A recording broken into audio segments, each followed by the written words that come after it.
Hello my dear friends, welcome to UPSC education plus platform. हमारा आज का topic है जयप्रकाश नारायण एंड नानाजी देशमुख जयंती। अब एक एस्पिरेंट के लिए सबसे इम्पॉर्टेंट बात तो ये होनी चाहिए कि हर एक लाइन को देखकर कि उसके दिमाग पे कुछ ना कुछ क्वेश्चंस पुटअप होने चाहिए। जैसे इसको देख कर के मुझ में क्वेश्चंस बहुत आ रहे हैं, जैसे जयप्रकाश नारायण जी जो हैं वो हैं कौन, नानाजी देशमुख है वो कौन है, इन दोनों का जन्म कहाँ हुआ, ठीक है, किस ईयर में इनका जन्म हुआ, इन्होंने अपने लाइफ टाइम में ऐसे क्या काम किए कि हम इनको याद कर रहे हैं, ठीक है ना। दूसरा, क्या इनका जन्म इंडियन फ्रीडम स्ट्रगल के टाइम पे हुआ या नहीं हुआ, अगर हुआ तो इन्होंने क्या काम किए, ठीक है। क्या इन्होंने खुद से भी कोई मूवमेंट चलाए या नहीं चलाए, क्या ये किसी पॉलिटिकल पार्टी से बिलोंग करते थे या नहीं करते थे, क्या इनको कोई अवार्ड मिला या नहीं मिला, इन्होंने ऐसे क्या काम किए, राइट ना। तो राइट देखते क्या क्या हुआ है। अच्छा, सबसे पहला आता है कि न्यूज़ में क्यों है। न्यूज़ में क्यों है, क्योंकि हमारे प्राइम मिनिस्टर जी हैं मोदी जी, उन्होंने जयप्रकाश नारायण और नानाजी देशमुख जी को उनकी जयंती जो 11 अक्टूबर को थी उस पर शत शत नमन किया है, बॉ किया है। अब हम पढ़ते हैं जेपी जी के बारे में। जेपी जी यानी जयप्रकाश नारायण जी, उनका जन्म 11 अक्टूबर 1902 को हुआ था बिहार में। बिहार की डिस्ट्रिक्ट है सारण डिस्ट्रिक्ट। सारण डिस्ट्रिक्ट में गांव पड़ता है सिताब दियारा, वहाँ इनका जन्म हुआ था। अब होता है कि क्या इनके ऊपर किसी के भी आइडियाज़ का असर पड़ा था, बिल्कुल पड़ा था। जैसे अगर मैं बात करूँ अपने इंडिया की, तो हमारे इंडिया में मोस्ट फेमस पर्सन है जो हमारे राष्ट्रपिता हैं महात्मा गांधी जी, तो उनकी आइडियोलॉजी का जेपी जी पर बहुत ज़्यादा फर्क पड़ा था, बहुत ज़्यादा असर हुआ था, बहुत इन्फ्लुएंस हुए थे उनकी आइडियोलॉजी से। ये देखते हैं हम आगे, पता चलेगा कि कैसे असर दिखा हमें, ठीक है। सेकेंड, यूएसए में इनके ऊपर जो असर दिखता है वो होता है मार्क्सिस्ट के आइडियाज़ का, ठीक है।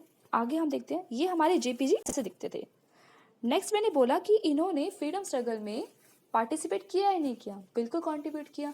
क्या किया इन्होंने 1929 में आईएनसी जो हमारे इंडियन नेशनल कांग्रेस थी उसको ज्वाइन किया। अब यहीं से एक क्वेश्चन आया हुआ कि इंडियन नेशनल कांग्रेस को किसने बनाया, कौन से ईयर में बनी। तो इंडियन नेशनल कांग्रेस को एओ ह्यूम ने बनाया और ये 1885 में बनी। मोस्ट फेमस पॉलिटिकल पार्टी थी उस टाइम की ये, ठीक है। अब आता है क्वेश्चन कि क्या इनको कभी जेल हुई है। जी हाँ, बिल्कुल हुई है। देखते हैं उसका बैकग्राउंड भी देखते हैं और पहले ये पढ़ते हैं। क्या होता है 1932 में ना इनको 1 साल की सजा होगी। क्यों? क्योंकि इन्होंने सिविल डिसओबीडियंस मूवमेंट में पार्टिसिपेट कर लिया। अब चलिए कुछ बैकग्राउंड में क्या होता है, 1928 में हमारे यहाँ पर साइमन कमीशन आता है जिसका हमारे इंडिया वालों ने जम के विरोध किया। विरोध क्यों किया? क्योंकि उसमें 7 मेंबर्स थे और 7 मेंबर्स ना ब्रिटिशर्स थे। अब उस कमीशन को ये डिसाइड करना था कि जो हमारी कंट्री है वो फर्दर कॉन्स्टिट्यूशन रिफॉर्म के लायक है या नहीं है। अब गुस्सा आ गया इंडिया वालों को। गुस्सा क्यों आया? उनको लगा कि ब्रिटिशर्स से वो डिसाइड क्यों करेंगे हमारे बारे में। उनको लगा ये तो हमारे लिए एक इंसल्टिव हो जाएगा, ठीक है। और बात सही भी थी, उन्होंने इसका विरोध किया। तो ब्रिटिशर्स में एक लॉर्ड बिरकिन थे, उन्होंने इंडिया वालों को चैलेंज कर दिया कि हम कोई भी एक्ट बनाते हैं तुम उसका विरोध करते हो, ये भी अच्छी नहीं है, ये भी अच्छी नहीं है, तो तुम कुछ ऐसा बना के दिखाओ जिसको हर कोई एक्सेप्ट करे। तो ठीक है भाई, हमारे इंडिया वाले होते तो बहुत स्ट्रांग है, उन्होंने बोला कि हम तो इसको एक्सेप्ट करेंगे और उन्होंने इस चैलेंज को एक्सेप्ट भी कर लिया। उन्होंने बोला ठीक है, हम कुछ ऐसा बना के दिखाएंगे जो आप सबको एक्सेप्ट। देन क्या होता है, हमारे मोतीलाल नेहरू जी ने बोला कि मैं तो एक रिपोर्ट बनाऊंगा ऐसी कि जिसको हर कोई एक्सेप्ट कर लेगा। तो इन्होंने एक रिपोर्ट पब्लिश करी, इन्होंने एक रिपोर्ट बनाई और उसके सबसे एक इम्पॉर्टेंट रिकमेंडेशन ये थी कि इंडिया वालों ने उन्होंने बोला इंडिया वालों के रेस्पेक्ट में कि हमें हमारे इंडिया के लिए डोमिनियन स्टेटस चाहिए है, ठीक है।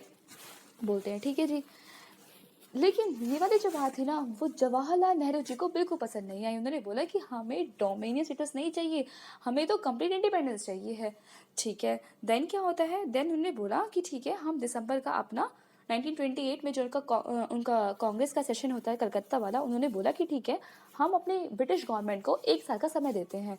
अगर 1 साल के अंदर अंदर वो हमारी ये वाली जो मांग है, डोमिनियन स्टेटस वाली जो मांग है, वो मान लेती है तो ठीक है, वरना नेक्स्ट ईयर हमारा जो गोल है वो कंप्लीट इंडिपेंडेंस होगा और हम सिविल डिसओबीडियंस मूवमेंट है वो शुरू कर देंगे, ठीक है। उसके बाद टाइम बीतता गया, 1 साल भी बीत गया, लेकिन ब्रिटिश गवर्नमेंट ने बात नहीं मानी। तो उसके बाद क्या होता है, दिसंबर 1929 में कांग्रेस का लाहौर सेशन होता है और उसमें उन्होंने बोला कि अब हमारा जो एम है वो कंप्लीट इंडिपेंडेंस का है, पूर्ण स्वराज का है, और अब हम सिविल डिसओबीडियंस मूवमेंट है वो शुरू करेंगे, और उन्होंने कर भी दी। तो वही था 26 जनवरी 1930 को उन्होंने अपना फर्स्ट इंडिपेंडेंस डे मनाया। यही तो हुआ था ना, जब हमने अपना कॉन्स्टिट्यूशन अडॉप्ट कब किया, 26 जनवरी 1950 को हमने अडॉप्ट किया। तो वही तो हमने बोला ना, यही, क्योंकि वही बैकग्राउंड उसका वही है, इसलिए हमने अडॉप्ट किया।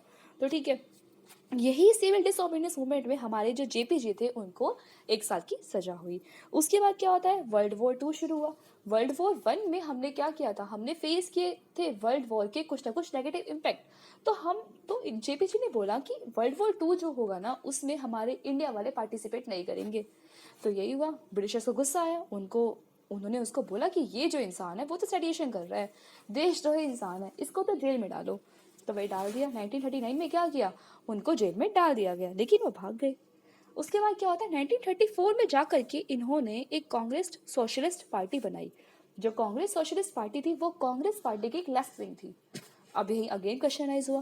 क्वेश्चन क्या है, क्वेश्चन ये हुआ कि लेफ्ट विंग क्या होती है। ठीक है, अगर आप लेफ्ट विंग है तो कुछ ना कुछ राइट विंग भी होगी। अब राइट विंग लेफ्ट विंग का कंसेप्ट है, वो आया ही कहाँ से। तो ठीक है, इन क्वेश्चंस कैसे मैं देती हूँ। क्या होता है, लेफ्ट विंग का मतलब होता है जो लिबरल्स है, ठीक है। राइट विंग का मतलब होता है जो कंजर्वेटिव्स है। और इनका जो कंसेप्ट है वो कहाँ से आया है, फ्रेंच रिवॉल्यूशन से आया है।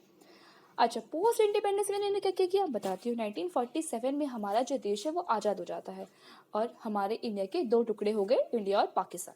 ठीक है, 1948 में इन्होंने क्या किया, कांग्रेस पार्टी को छोड़ दिया, और इन्होंने एक एंटी कांग्रेस कैंपेन चला दिया। ठीक है, 1952 में इन्होंने क्या होता है, प्रजा सोशलिस्ट पार्टी PSP इन्होंने बना ली। उसके बाद क्या होता है, एक हमारे पास एक आचार्य विनोबा भावे थे, उन्होंने एक बड़ी अच्छी मूवमेंट चलाई। उस मूवमेंट का नाम क्या था, भूदान योजना मूवमेंट। उसका ये एम था कि जो लैंडलेस लोग हैं हम उनको लैंड देंगे, मतलब हम लैंड को रीडिस्ट्रीब्यूट करेंगे। ठीक है, तो 1954 में इन्होंने अपनी पूरी की पूरी लाइफ जो है वो उस मूवमेंट में डिवोट कर दी। ठीक है, 1959 में क्या होता है, इन्होंने बोला कि जो हमारी पॉलिटी है ना, जो हमारा पॉलिटिकल सिस्टम है, जो हमारी इंडियन पॉलिटी है, उसको भी हम दोबारा से हम रिकंस्ट्रक्ट करेंगे। उन्होंने बोला हम इसको 4 टायर सिस्टम बनाएंगे। ठीक है, जैसे ग्राउंड लेवल पे सबसे नीचे क्या हो, विलेज हो, उसके ऊपर डिस्ट्रिक्ट हो, उसके ऊपर स्टेट हो, और उसके ऊपर यूनियन हो। इन्होंने बोला ये जो है वो क्या होगा, चौखंबा राज होगा। ठीक है, चौखंबा राज होगा। फिर इन्होंने क्या किया, इन्होंने एक और इन्होंने अच्छी चीज क्या की, इन्होंने टोटल रेवोल्यूशन चलाया। ठीक है, मतलब संपूर्ण क्रांति 1974 में इन्होंने चलाया। क्या हुआ, इन्होंने बोला कि पब्लिक लाइफ में जो भी करप्शन होता है ना, वो इनको बिल्कुल पसंद नहीं था। इन्होंने बोला इसको खत्म हो, ये इसके बिल्कुल अगेंस्ट थे। जैसे क्या हुआ था, ये ना इंदिरा गांधी जी को बिल्कुल पसंद नहीं करते थे। क्यों, क्योंकि इलाहाबाद हाई कोर्ट ने इंदिरा गांधी जी को दोषी पाया था कि वो तो गिल्टी हैं। किस चीज़ का, क्योंकि इन्होंने इलेक्टोरल लॉज को वायलेट किया था, इसलिए तो उनको बिल्कुल भी पसंद नहीं करते थे, ये उनके अगेंस्ट थे। तो इन्होंने ही, इसलिए इन्होंने टोटल रिवोल्यूशन, संपूर्ण क्रांति जो है वो चलाई।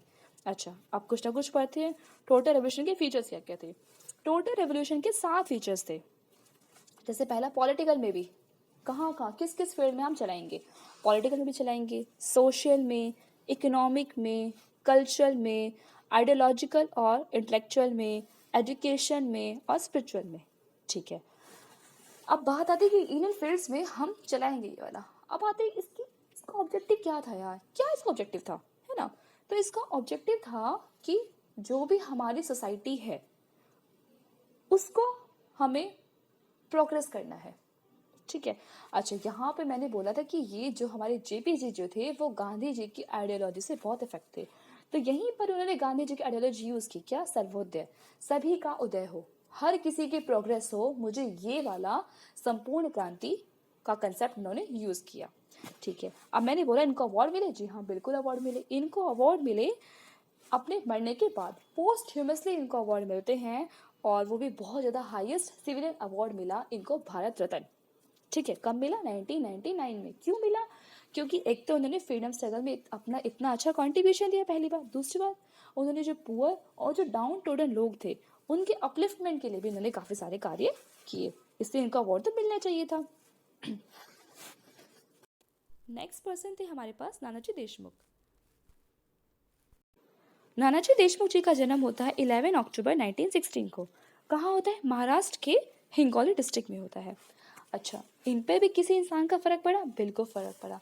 जैसे हमारे मोस्ट फेमस पर्सन मैं भी उनकी बहुत बड़ी फ़ैन हूँ, लोकमान्य बाल गंगाधर तिलक जी।